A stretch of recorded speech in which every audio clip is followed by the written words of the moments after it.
La malédiction du diamant de l'espoir. Si on croit la légende, le fabuleux diamant connu sous le nom de diamant de l'espoir, ou le diamant Hope, qui ornait jadis une idole indienne, aurait été dérobé par un prêtre hindou. On raconte que le pauvre prêtre aurait été torturé et mis à mort pour son crime. La pierre précieuse, censée porter malheur, réapparut en Europe en 1642, entre les mains d'un contrebandier français du nom de Jean-Baptiste Teferny. Il la vendit avec d'énormes bénéfices, mais laissa son fils dépenser le plus gros de sa fortune. Il a fini déchiqueté par des chiens enragés aux Indes, où il était parti reconstituer sa fortune. La pierre entra ensuite en possession de Louis XIV, qui la fit tailler nouveau, la ramenant ainsi de 112,5 à 67,5 carats. Cette réduction ne lui ôta pas son sort maléfique. Nicolas Fouquet, qui l'avait emprunté pour un dîner officiel, fut reconnu coupable de détournement de fonds et emprisonné à vie. Il mourut dans sa prison. La princesse de Lamballe, qui portait souvent le diamant, tomba plus tard sous les coups d'une foule parisienne enragée. Le roi lui-même mourut ruiné et politiquement affaibli, son royaume épuisé. Louis XVI et Marie-Antoinette, qui héritèrent ensuite du diamant, finirent leurs jours sous le couperet de la guillotine.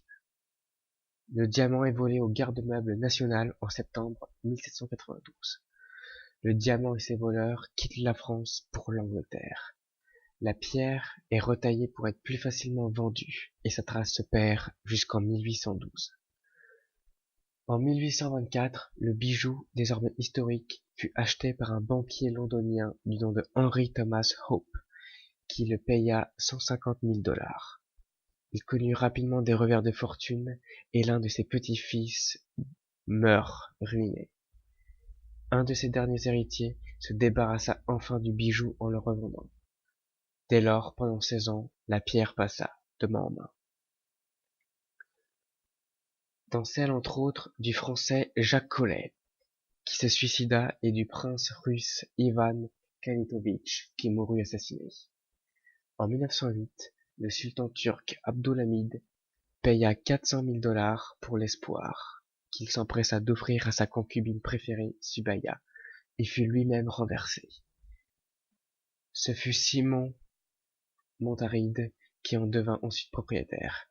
Sa voiture se renversa, le tuant sur le coup en même temps que sa femme et sa petite fille. Le diamant traversa ensuite l'Atlantique et tomba entre les mains du magnat de la finance Ned McGlynn, qui l'acheta pour la somme dérisoire de 154 000 $. Son fils Vincent se tua peu de temps après dans un accident de voiture et sa fille mourut d'une overdose. La femme de McLean s'adonna à l'héroïne et lui-même finit ses jours dans un asile. Il mourut en 1947, laissant le douteux héritage à ses petits-enfants, dont la petite Evaline, âgée de 5 ans. 2 ans plus tard, la famille McLean vendit le diamant à Harry Winston, un marchand de pierres précieuses. Winston en fit don au Smithsonian Institute, où il se trouve encore. Sa malédiction n'agit peut-être pas sur les institutions comme sur les individus, ou est peut-être venue d'éteindre avec Evaline McLean, l'une des 6 petits-enfants de McLean, que l'on retrouva morte dans son appartement de Dallas le 13 décembre 1967. Elle avait 25 ans et on n'a jamais su la cause réelle de son décès. Et voilà, même si cette histoire a été un peu courte, j'espère qu'elle vous aura quand même plu. C'est une histoire qui est assez soft par rapport aux autres. Et voilà. Donc j'espère qu'elle vous aura plu quand même. Je vous dis à bientôt pour une prochaine vidéo. Ciao!